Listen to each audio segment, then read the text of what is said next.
వాస్తవానికి నిజంగా గత 10 ఏళ్లలో ఎప్పుడు కూడా బీఆర్ఎస్ ప్రభుత్వం కేటీఆర్ లేకపోతే ఇక కేసీఆర్ ఇంకోరో ఈ ఫేజ్ 2 కోసం అంటే మెట్రో ఎక్స్టెన్షన్ కోసం నరేంద్ర మోదీ దృష్టికి తీసుకెళ్ళాలంటే 100% తీసుకెళ్ళారు. వాళ్ళు బహిరంగంగా చెప్పారు. వాళ్ళు రాసిన లేఖలు కూడా ప్రవేశపెట్టారు.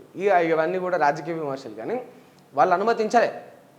పలుమార్లు కేటీఆర్ గారు కూడా అన్నారు, ఎందుకు మెట్రో ఎక్స్టెన్షన్స్కు వీళ్ళు పర్మిషన్ ఇవ్వట్లేదు, ఎందుకు ఫేజ్ 2 కోసం వీళ్ళు అనుమతించడం లేదు, ఎందుకు హైదరాబాద్ అభివృద్ధి కోసం దోహద పడతలేరు, హైదరాబాద్ ఎదిగితే వీళ్ళు ఓర్వలేరు అన్నట్టు మాట్లాడుతూ పలు సందర్భాలలో చాలా స్పష్టంగా చెప్పిండ్రు. వాళ్ళు కోరిన మాట నిజం, వీళ్ళు అనుమతి ఇవ్వకపోవడం నిజం.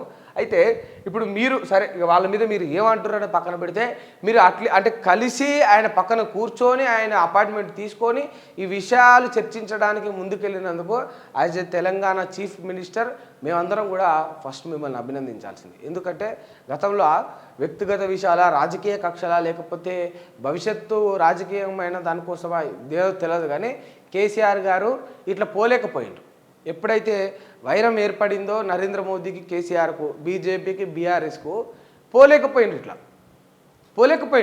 అంటే ఈ యొక్క పత్రాల రూపకంగానో, వినతుల రూపకంగానో, లేఖల రూపకంగానే కోరిండ్రే తప్ప, బహిరంగంగా సభలు పెట్టి కోరిండ్రే తప్ప పోయి డైరెక్ట్ కూర్చొని చర్చించలేదు.